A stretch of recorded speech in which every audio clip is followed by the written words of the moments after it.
Hi everyone, welcome to the Examine Life Daily. I'm Autumn. And I'm Bob. And today we are talking about Stoicism. In fact, we're going to have at least 4 videos on the topic coming out over the next couple of months because Bob and I both love Stoicism. So much.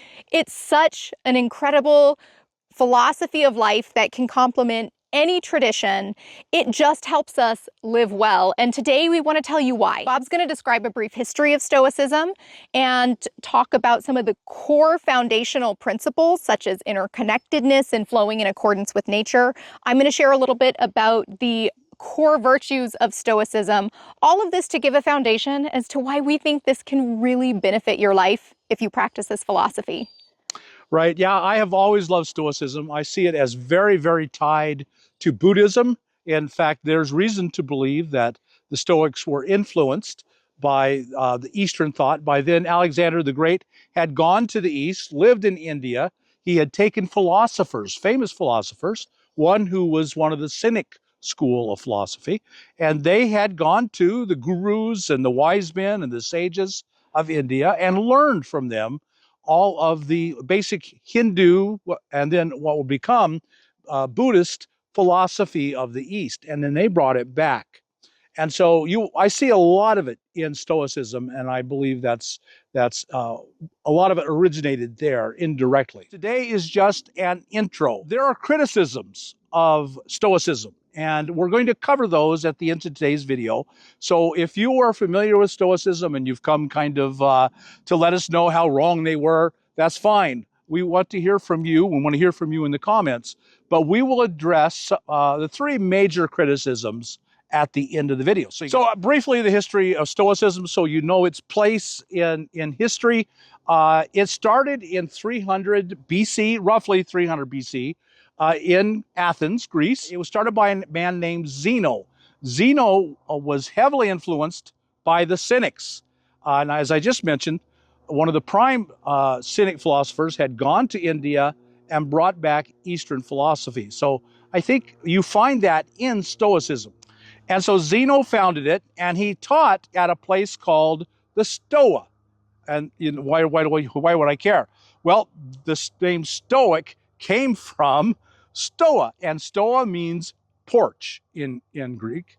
So it was a particular porch in Athens where philosophers went and taught, and they held classes, and their students would come, and so it was named after Zeno at the Stoa, and it became Stoicism.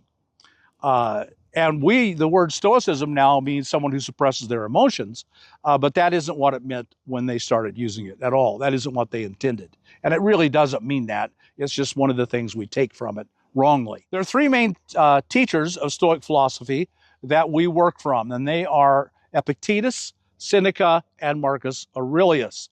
They wrote a lot, and their papers, their writings, have made their way down to us. And so we know what they said. We know really accurately what they said and what they believed. Marcus Aurelius became a Roman emperor. And in fact, after Stoicism took hold, nearly all the emperors were trained and taught in Stoicism. It became the #1 dominant philosophy in Rome, in the elite in Rome.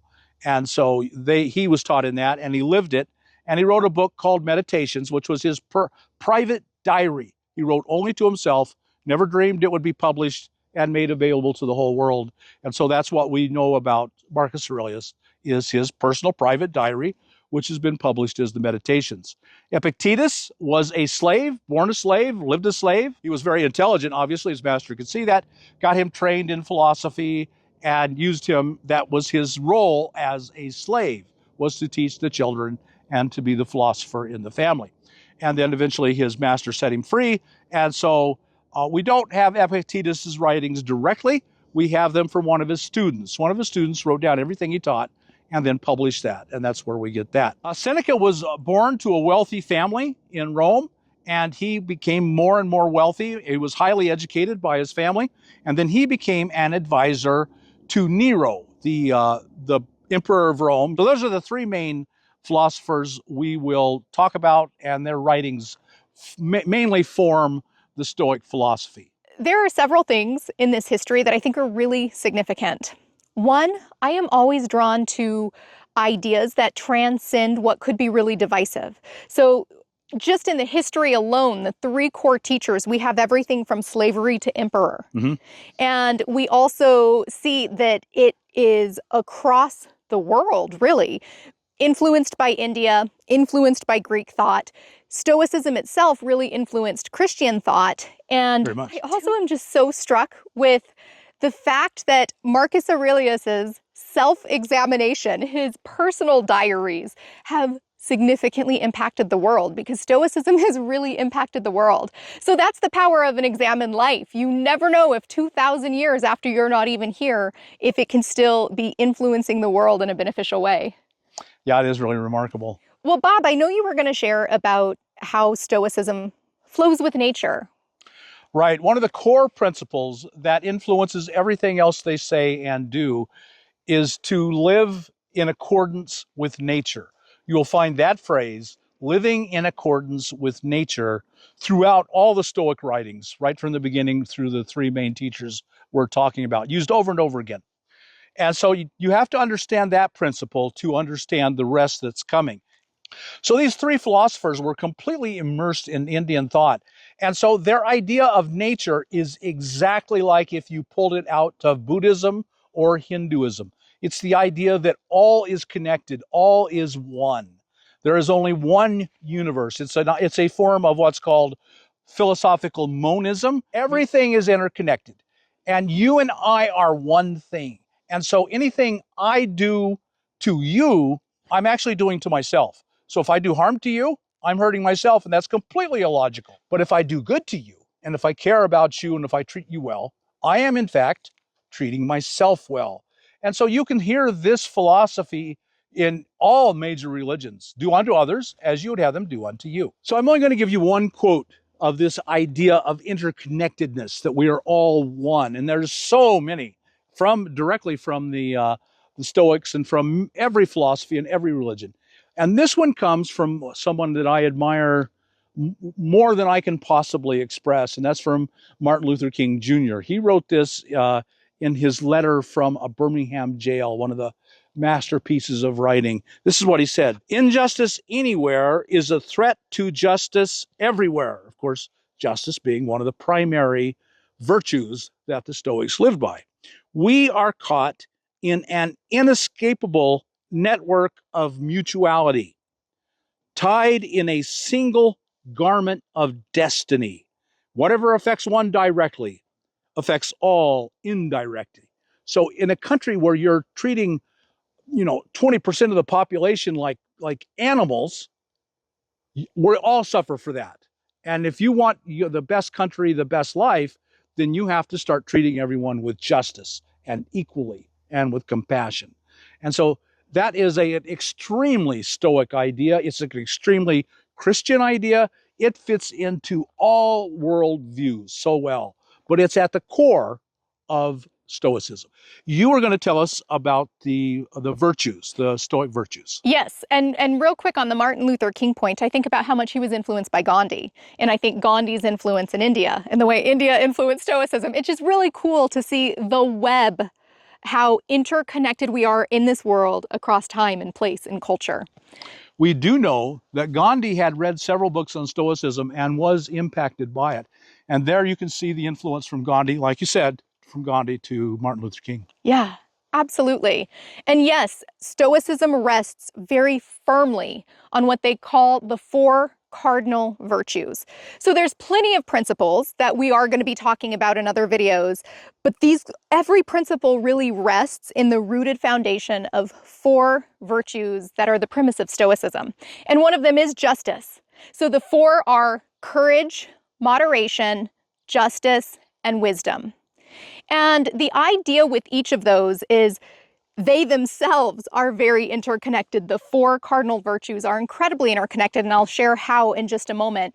But to kind of break each one of these down, wisdom is a core premise. And I think, well, what is wisdom? Well, the Stoics very much value the single-mindedness clear seeing associated with what is reality. Stoicism is a philosophy that I particularly love because it really has to do with just cutting through denial, which can be such a normal part of the human experience, cutting through delusions, things we wish were a particular way but aren't. Stoicism is really committed to, I'm going to see clearly so that I know how to live in accordance with nature.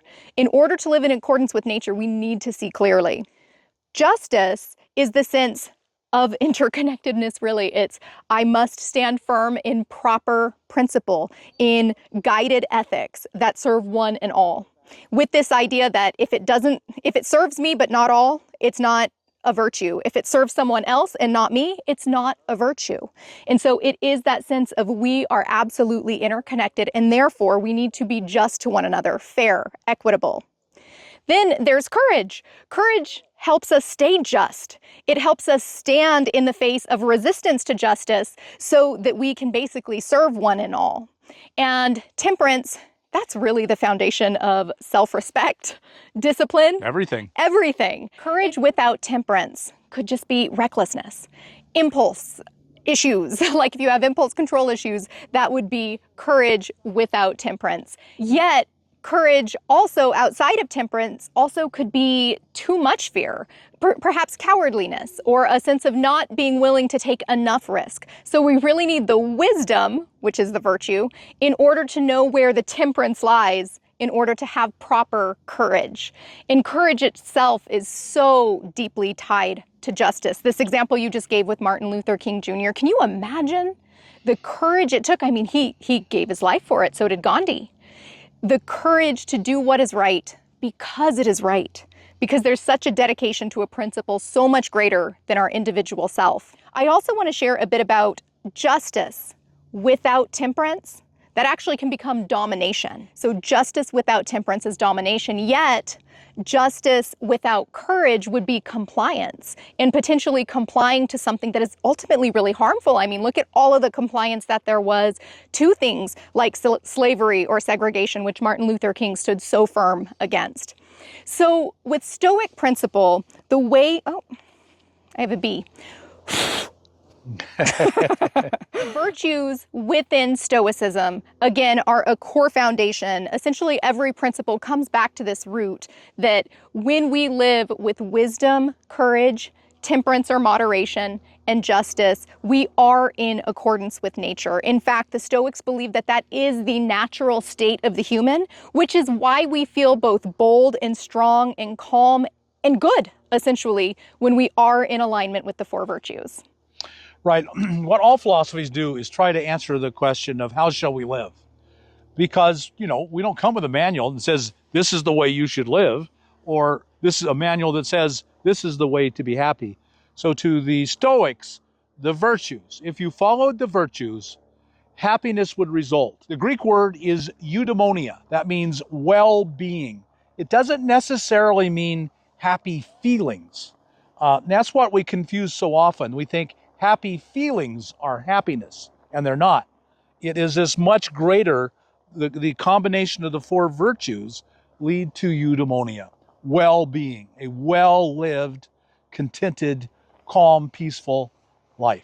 And with this sense of eudaimonia, I want to bring it to modern day psychology. One of the core goals when somebody comes into therapy is to help emotional regulation, because a foundation of a calm, grounded sense of emotional regulation in our nervous system, that helps us really achieve the goals that we may come to therapy for. So you need emotional regulation in order to achieve therapeutic goals. So now I want to address the three most common, these aren't all criticisms, but the three most common criticisms.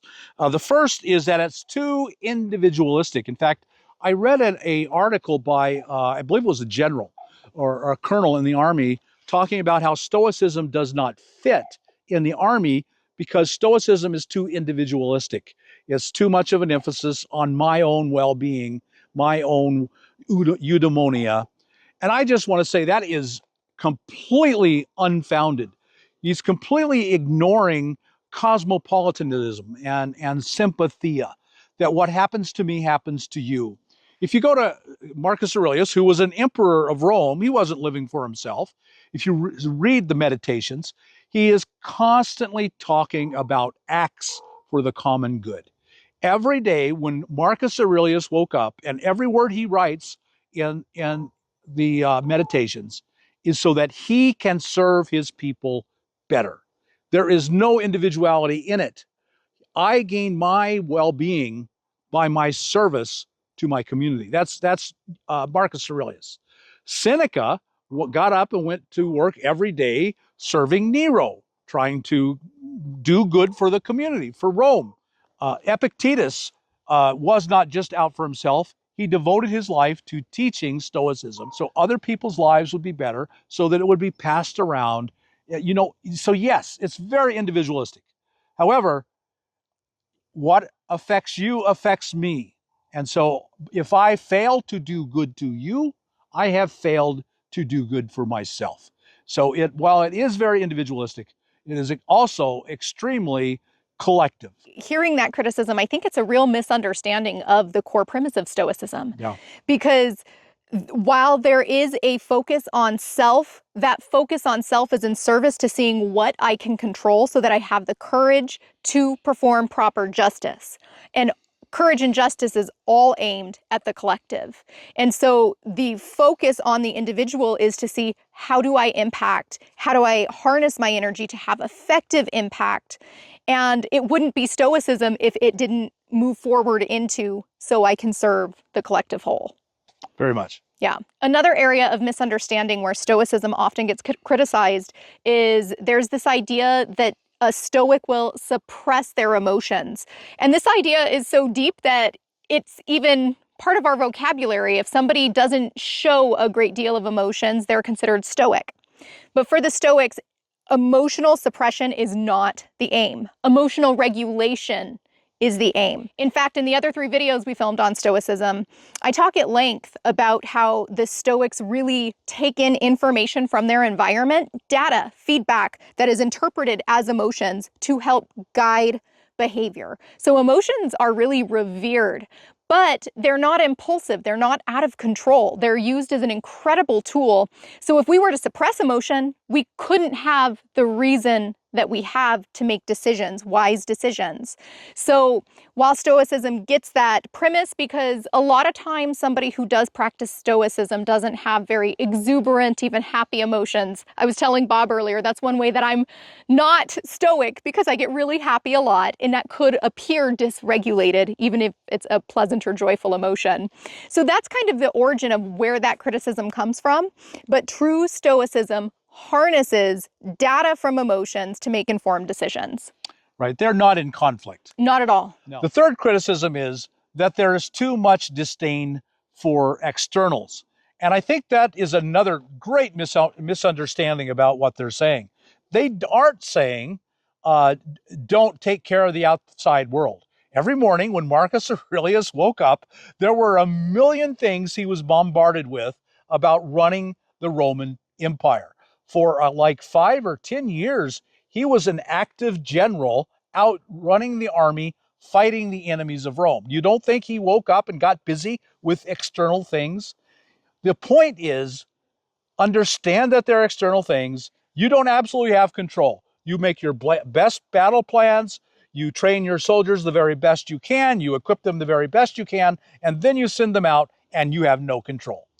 So we spent a lot of time on Stoicism. We're going to spend more time on Stoicism. We have at least 3 more videos coming out on Stoicism, probably more. And so I hope you find something in it that works for you. Yes, and thank you so much for watching. The next videos are going to come out over the course of several weeks, so definitely be sure to subscribe to the channel, turn on notifications so you don't miss them, and hit that thumbs up button. That really helps us grow. And we want to hear from you. What do you think of Stoicism? Is it, do you have criticisms, or does it just seem too eggheady and you don't care? We want to hear from you. Bye now. Bye.